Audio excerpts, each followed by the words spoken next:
Hello everyone, welcome to lecture force. First question है, दो charge हैं वो एक दूसरे से d डिस्टेंस पे सेपरेट हैं।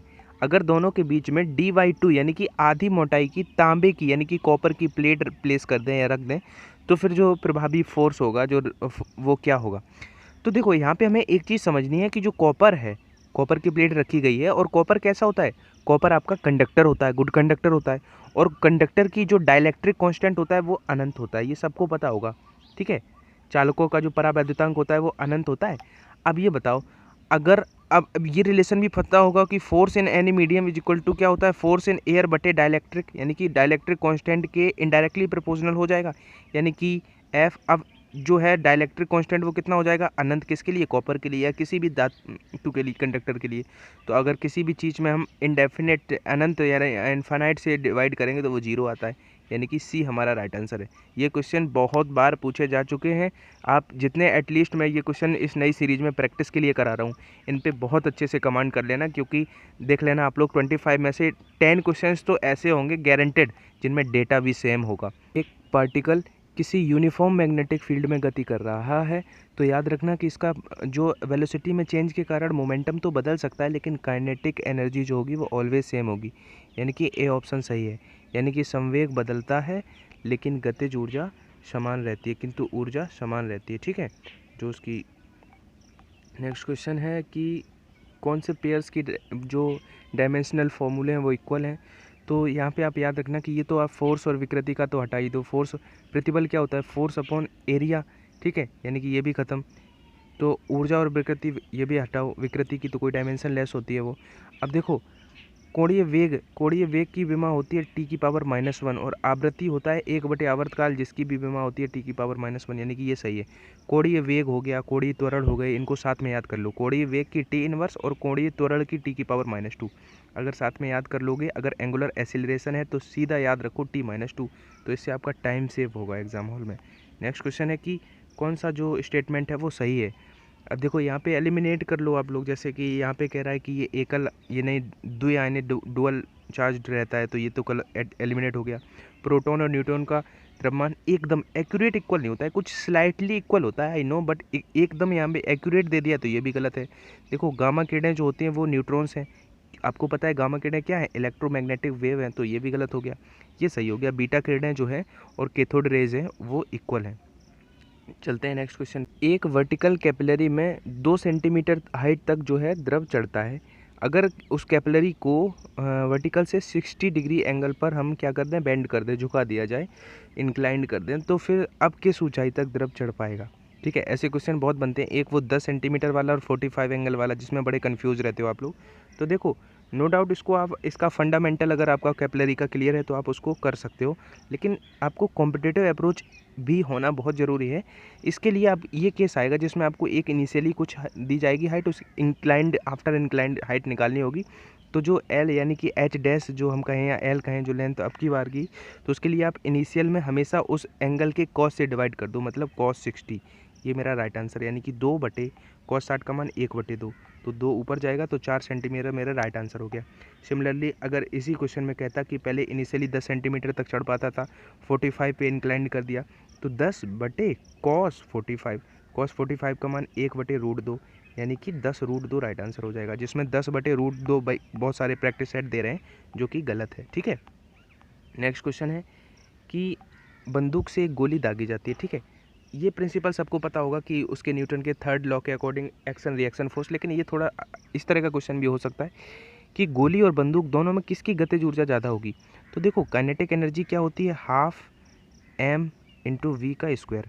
अगर मास का हम ऊपर मल्टीप्लाई और नीचे कर दें तो ऊपर m²v² हो जाएगा, जो कि द्रव्यमान गुणा वेग क्या होता है, संवेग, यानी कि p² हो जाएगा। यानी कि काइनेटिक एनर्जी जो होती है वो क्या होती है, p²/2m, यानी कि अगर ये कांस्टेंट है तो ये मास के इनडायरेक्टली प्रोपोर्शनल है, जिसका मास कम है उसका ये ज़्यादा होगा और जिसका मास ज़्यादा है उसका काइनेटिक एनर्जी कम होगा। तो ऑब्वियसली बंदूक का मास जो है वो गोली से ज़्यादा होगा, तो अगर गोली से बंदूक का मास ज़्यादा होगा तो बंदूक की गतिज ऊर्जा गोली से कम होगी। ठीक है, वेक्टर ए वर्टिकली अपवर्ड है और वेक्टर बी नॉर्थ की तरफ है, टुवर्ड्स नॉर्थ है, तो जो ए वेक्टर और बी वेक्टर का क्रॉस प्रोडक्ट है वो किस तरफ होगा। तो देखो चलो इसको थोड़ा समझाने की कोशिश करते हैं। वैसे ये आपको अगर याद रहे तो मैं ज़्यादा अच्छा समझता हूँ, क्योंकि ये मैंने 10 प्रैक्टिस सेट में अब तक ये क्वेश्चन देखा है और बहुत सारी परीक्षाओं में ये पूछा जा चुका है, जिसमें भी फिजिक्स, टेक्निकल फिजिक्स आती है। तो एक्सपेक्टेड है कि आपके में भी आए। टूवर्ड्स इसका क्या हो जाएगा, वेस्ट हो जाएगा। टूवर्ड्स वेस्ट आंसर होता है। देखो फिर भी समझने की कोशिश करते हैं। देखो बी नॉर्थ की तरफ है, अगर हम इसको x axis, positive x axis, तो इसको वाई माने तो इधर नॉर्थ होता है मैप में, इधर साउथ होता है, ईस्ट वेस्ट होता है। अब यहाँ पे अपवर्ड और डाउनवर्ड की बात भी है, तो ये थोड़ा समझना। आप समझो कि ए जो है वर्टिकली अपवर्ड है, मतलब वो पॉजिटिवली जेड एक्सिस की तरफ हो जाएगा यहाँ की, ठीक है। यानी कि अगर उसका हम देखें तो जेड का मतलब के, तो के कैप लिख सकते हैं, उसको कोई कांस्टेंट मान लेते हैं, तो के एक्स के कैप या कुछ भी के कैप ही केवल रहने देते हैं। और वाई क्या है और बी वेक्टर क्या है, बी हमारा कह रहा है कि टूवर्ड्स नॉर्थ है, मतलब नॉर्थ मतलब जे कैप, यानी कि जे कैप।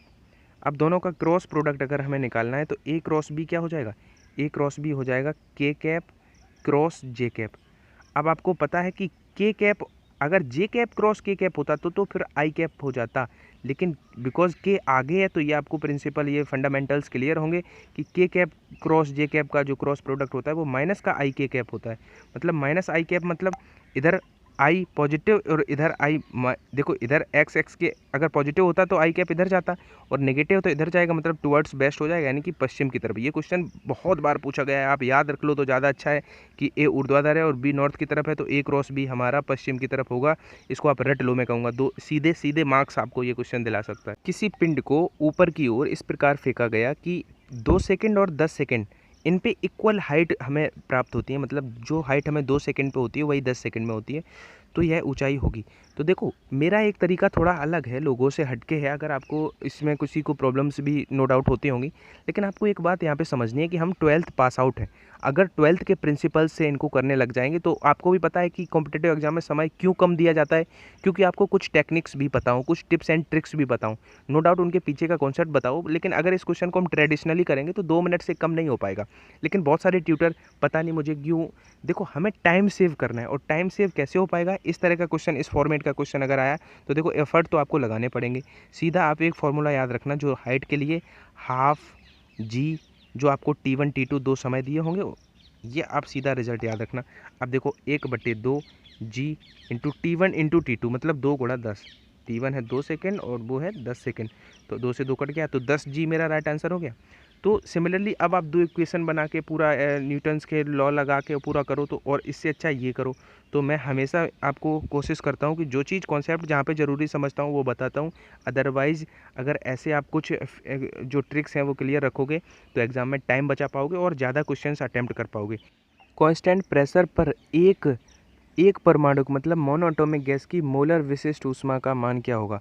कांस्टेंट प्रेशर पर मतलब Cp, अगर स्थिर आयतन पर कहता तो Cv पूछा गया होता, हमें Cp निकालना है।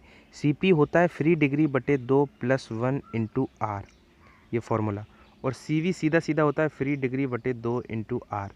ये फॉर्मूले मैंने बताए थे, इनका बेनिफिट ये होगा, अगर एक परमाणु है मतलब फ्री डिग्री 3 होगी, तो ये Cp का मान निकालना है, मतलब सीधा सीधा 3/2 + 1 हो जाएगा, 3/2 + 1 यानी कि 5/2 R हमारा राइट आंसर है। इसी सवाल में कहता स्थिर दाब पर एक परमाणु गैस की, अगर स्थिर उस पर कहता आयतन पर, तो हमारा 3/2 R हो जाता है, ए ऑप्शन हो जाता। इसी क्वेश्चन में यहाँ पे द्विपरमाणु लगा देता तो डाई एटॉमिक, तो फ्री डिग्री 5 होती, तो फिर हमारा आंसर कितना होता, 7/2 R हो जाता Cp। Cv पूछा गया होता तो लाइक अकॉर्डिंगली हो जाता। तो ये चीज़ें आप क्लियर रखो अगर आप चाहते हो कि सिलेक्शन हो। देखो एस्केप वेलोसिटी जो होता है, ये आप जो एस्केप वेलोसिटी देखो समझो, एस्केप वेलोसिटी मतलब पलायन वेग। कोई पार्टिकल है, अगर अर्थ से बात करें तो उसको अगर हम 11.2 किलोमीटर/सेकेंड से अगर उसको हम फेंक दें अर्थ से, तो वो आपका क्या है कि जो अर्थ का ग्रेविटी है उससे आउट ऑफ चला जाएगा, मतलब एस्केप कर जाएगा। तो वो डिपेंड नहीं करता है, अगर आप 1 किलो के पिंड को भी इतनी वेलोसिटी दोगे तब भी वो पलायन कर जाएगा, आप 5 किलो के पिंड को भी इतनी वेलोसिटी दोगे तब भी वो पलायन कर जाएगा, मतलब वो मास पे इंडिपेंडेंट होता है। ये याद रखना कि मास पे डिपेंड नहीं करता है।